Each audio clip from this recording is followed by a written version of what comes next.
আসসালামু আলাইকুম। ওয়ালাইকুম আসসালাম। কি নাম তোমার ভাইয়া? হৃদয় ইসলাম। আচ্ছা, তুমি ডেভিল হান্ট নিয়ে কথা বলতেছিলে, বিষয়টা বলো তো।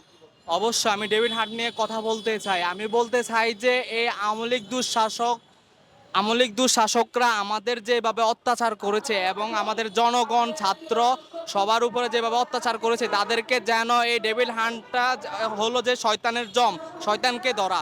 তো এই শয়তান যেন আপনার ফাঁসি দেওয়া হয়, এই শয়তানকে ধরে যেন ফাঁসি দেওয়া হয়। আপনার সিরিয়ার মধ্যে আপনার শহীদ হওয়ার পরে আপনার দেশ শাসন করেছে যে আপনার সরকার, ওই সরকারের আমলের পর হওয়ার পরে আপনার তারা এই যুদ্ধজয়ী হয়ে দেশটা পাইছে। তো তারপরে আপনার পাওয়ার পরে এবং যারা এই দুঃশাসক ছিল তাদেরকে ফাঁসি দেওয়া হয়েছে। তো আমি চাইতেছি যেন আমাদের বাংলাদেশে এরকম তাদেরকে যেন ফাঁসি দেওয়া হয়। আওয়ামী লীগ দুঃশাসকরা এমনভাবে আপনার কথা বলে, তাদের জন্য আমরা ওই সময় থাকতে পারি নাই, কথা বলতে পারি নাই, তাদের জন্য আমাদের মা বাবা অনেকে অনেক রকম অনেক কিছু কথা বলতে পারি নাই, এমনকি আমরা অনেক কিছুর শিকার হয়েছি আমরা।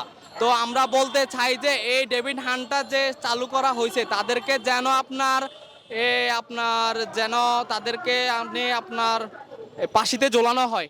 এই কার্যক্রমটা আমরা চাই, সকলে চাই, এমনকি আমি নিজেও চাই। এমনকি আপনার আমলিক যেভাবে আমাদেরকে এত নির্যাতন হতে হয়েছে এই জুলাই আন্দোলনে, আপনার আমি নিজেও একজন জুলাই আন্দোলনে আপনার এই যে আপনার ছাত্রদের সাথে একত্রিত ছিলাম, ছাত্রদের সাথে একত্রিত ছিলাম। এবং কি আপনার আমি নিজেও আপনার যখন আপনার মোয়াখালীতে, বনানীতে, এরপর ঢাকা উত্তরায় যখন এই আপনার আন্দোলন করা ছিল তখন আমিও ছিলাম। এমনকি আমি নিজেও আন্দোলন করেছি, এমনকি আমার সামনে ভাইদেরকে গুলি করে হত্যা করা হয়েছিল। এমনকি আমি দেখেছি তাদেরকে, তাদের দেখার পরে পর্যন্ত আমার বুকের ভিতরে এমন একটা প্রকাশ হয়েছিল যে আমি বলতে চাইছিলাম যে আমি কি যেটা করতেছি এটা কি আমার জন্য ভালো হইতাছে না খারাপ হইতাছে। তবু আমি এসব কিছু মানতে চাই নাই। আমি বলছি যে শাহাদাত বরণ করতে হবে অবশ্যই, কারণ শাহাদাত হলো যে একটা দেশের জন্য সে জীবন দিতে হবে। তাহলে ওই মানুষটা কি দেশের জন্য কোনো কিছুই, কারণ তার একটা ব্যবস্থা করা হবে যে সে একজন দেশের নাগরিক।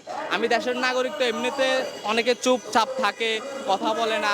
এটা হলো যে তারা ভয় পাবো কেউ না। আমি এই দেশের একজন গণপ্রজাতন্ত্র একজন নাগরিক, আমি আমার কথা বলার অধিকার আছে।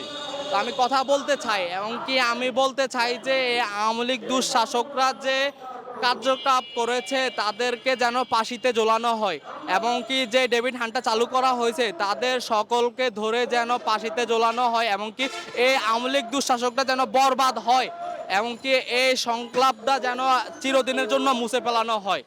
আর আরেকটা কথা বলতে চাই যে আমাদের দেশে যে অনেক পার্টি তৈরি হইতাছে, কোনো সমস্যা নাই, যত পার্টি তৈরি হইতাছে অবশ্যই ভালো, কিন্তু সবার মনে রাখতে হবে যেন এরকম কোনো সমস্যা যেন না হয়। যদি হয় তাহলে এরকম ছাত্র জনগণ সবাই কিন্তু আবার জুলাইয়ের মতন একত্রিত হয়ে আবার এই দেশ স্বাধীনতা লাগলে আমরা জীবন দিতে প্রস্তুত হব ইনশাল্লাহ, এবং কি জীবন দিয়ে ছাড়বো।